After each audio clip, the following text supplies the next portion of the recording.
The twin suns of Vortin Prime burned high above the massive arena, their light reflecting off the black metal walls and golden banners. The air was filled with the sound of alien drums, the scent of heat and metal, and the endless roar of the crowd. They had gathered from every corner of the Empire to see one thing: a human fight for survival. Humans had come to Vortin Prime only a few years ago. Explorers, traders, and soldiers of the Terran Expeditionary Corps had traveled too far, reaching a system ruled by the proud and cruel Vortan Dominion. To the Vortans, other species existed to serve, to entertain, or to die for their amusement.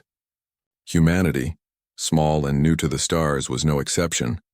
Among the captured humans was Cale Turner, once a corporal in the Terran army. He had fought on the colony world of Arctis when the Vortans invaded. His unit had been wiped out. He had been taken alive, a trophy. Now he was a gladiator. The Vortans did not use chains. They used collars that glowed with blue light, small control devices that could cause pain or even death with a single command. When Cale arrived, his collar burned into his skin for days until he learned silence. He was placed under the ownership of Lady Zira, a noblewoman of sharp beauty and sharper cruelty. She loved watching fights and enjoyed mocking her slaves almost as much as she enjoyed winning wagers. On his first day, she looked at him with a smile that held no kindness. "You're just a slave," she said coldly, circling him like a predator. "A human. You'll fight, you'll bleed, and when you fall, maybe I'll let you die quickly. Be grateful." Cale did not answer. He simply nodded once. Inside, something small and quiet began to burn. Not hatred, but resolve.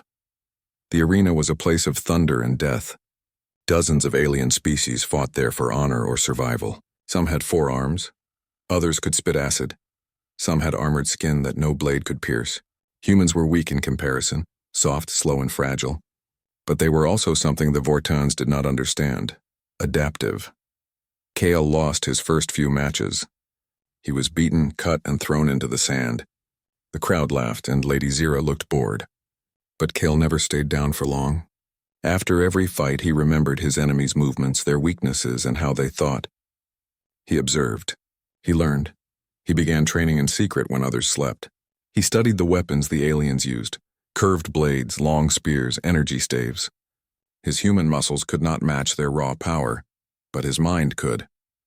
When a tall insectoid warrior named Scareth fought him again, Cale moved differently. He ducked under the creature's swings instead of blocking. He struck joints instead of armor. He used speed instead of force. And for the first time, he won.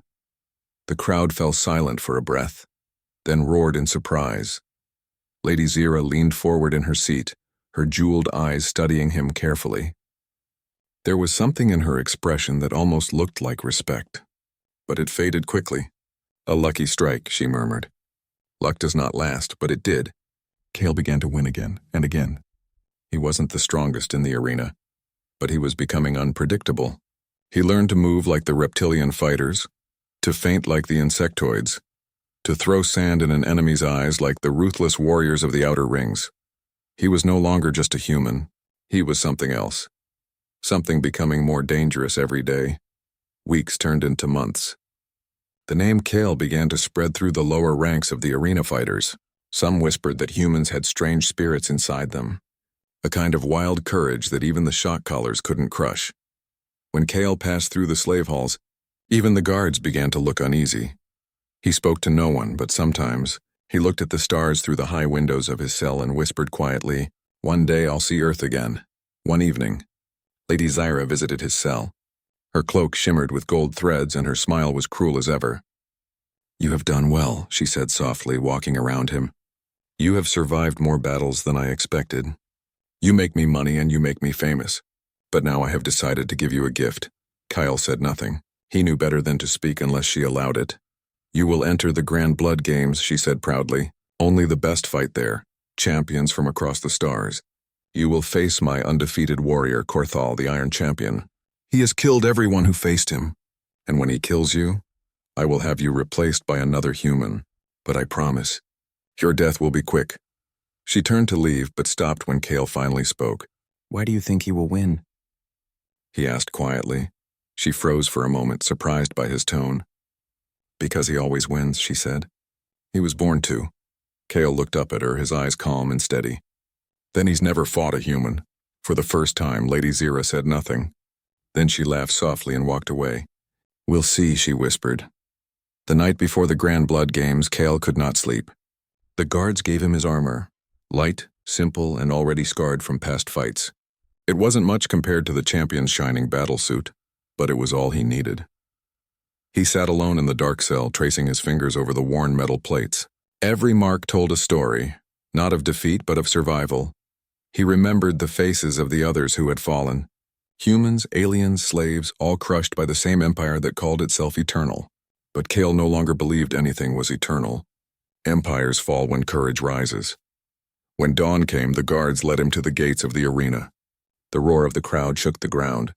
The champion, Korthal, was already there, a towering alien with skin-like armor and eyes like fire. His armor gleamed black and red, and his weapon was a blade longer than Kale was tall. Lady Zira watched from her royal box, surrounded by nobles. Her voice echoed through the arena as she spoke into a silver mic. Behold my champion, Korthal, and the human slave who dares to face him. Watch and see the difference between master and property. The crowd cheered wildly. Kyle stepped forward, the sand crunching beneath his boots. His heart was steady. His body ached from old wounds, but his mind was sharper than ever. He looked up at Lady Zira and said quietly, though she could not hear, "Watch closely." The gates closed behind him. The drums began to beat. The champion raised his weapon high and the match began. The first strike came fast. Korthal swung his blade with terrifying strength, slicing the air where Kyle had stood a second ago. Kyle rolled aside, sand spraying into the air. He didn't try to block, he knew he couldn't. He waited for patterns, for rhythm, for something to read. Every move the champion made told a story, one of pride, confidence, and routine. He had never needed to adapt because no one had ever forced him to.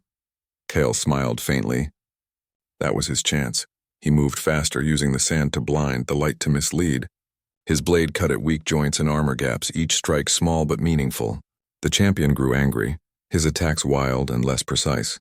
In the stands, the crowd's cheers turned into murmurs. Was the human winning? Kale's breathing grew heavy.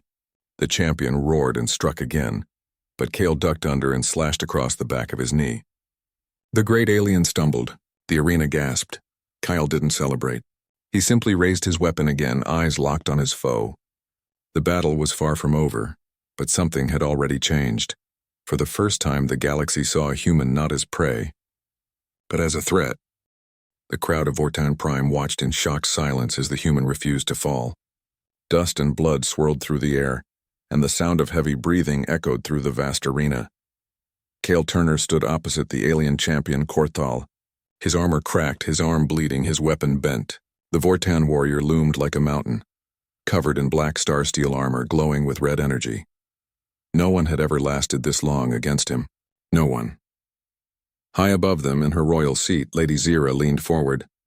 Her face no longer showed amusement, only disbelief.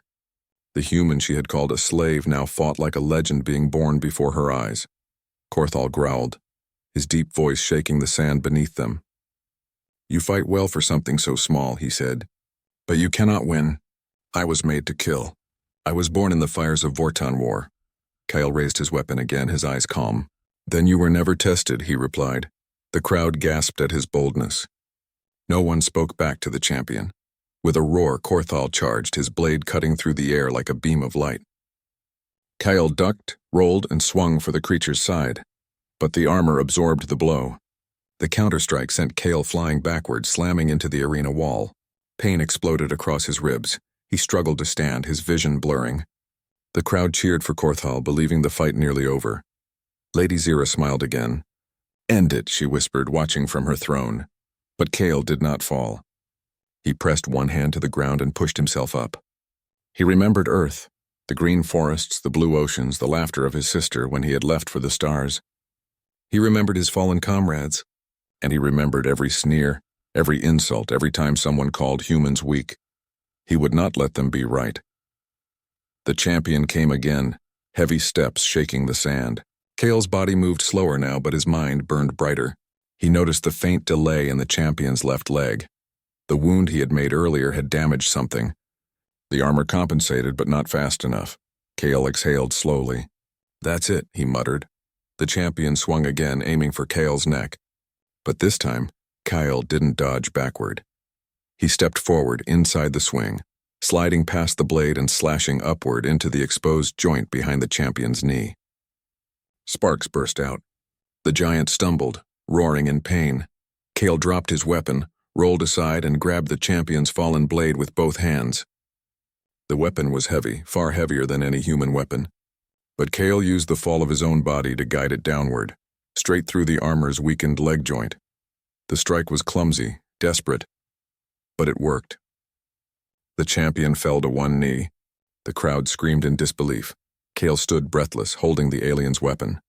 His arms shook, his chest burned, but his eyes were steady. Korthal looked up at him, blood and oil mixing on his armor. "How?" the alien gasped.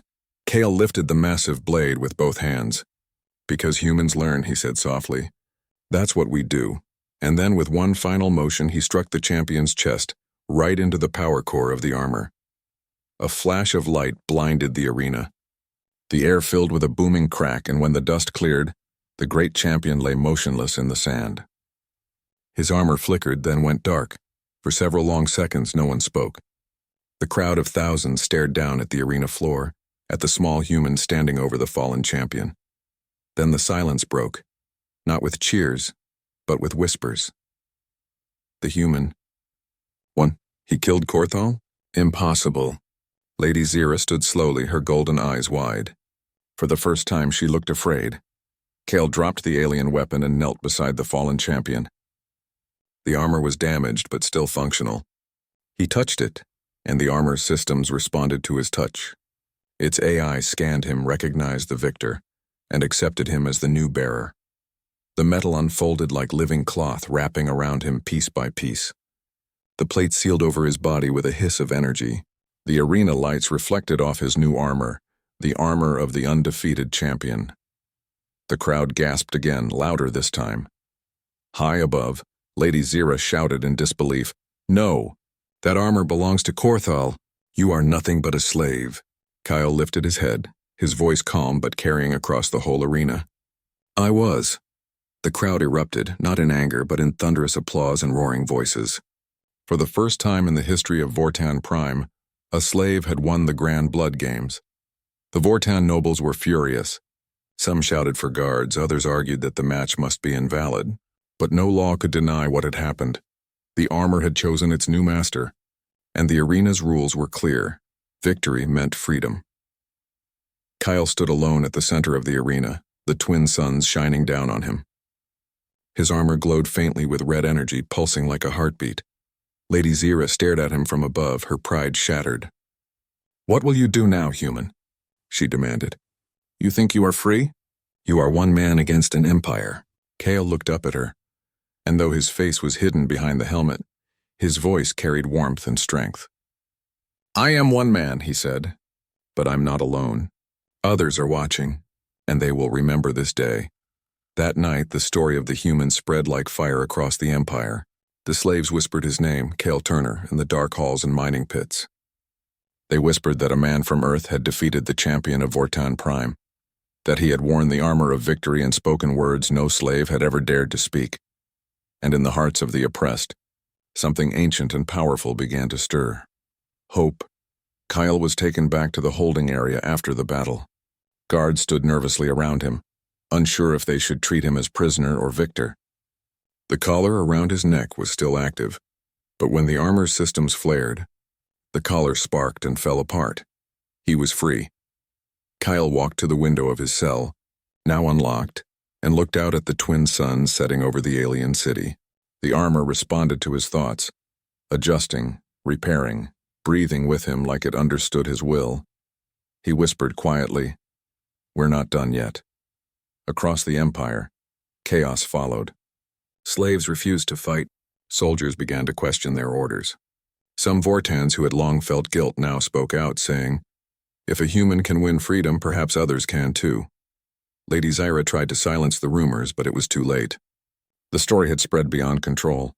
Every planet, every outpost, every mine where slaves worked, they all heard the same words: he was called a slave. But he said, I was. And those words became a spark that no empire could extinguish. Weeks later, Kyle escaped Vorton Prime with the help of sympathetic workers and alien rebels. Wearing the armor of the champion, he led the first group of freed beings into deep space, searching for others who still believed in freedom. In time, that small group became known as the Alliance of the Broken Chains, and their symbol was a red handprint on black steel, the mark of Kale's armor. They said that whenever Kale appeared on a battlefield, hope followed, and whenever someone called a human weak, they remembered the story of the slave who wore a champion's armor and answered with 3 simple words, "I was human once. I still am." From that day forward, across 1,000 worlds, the name Kale Turner became more than a name. It became a promise that no matter how deep the darkness, humanity would always rise again. And somewhere beyond the stars, on the silent world of Vorton Prime, Lady Zira looked up at the sky and whispered bitterly, "You were just a slave." But the wind carried a faint echo back to her. "I was."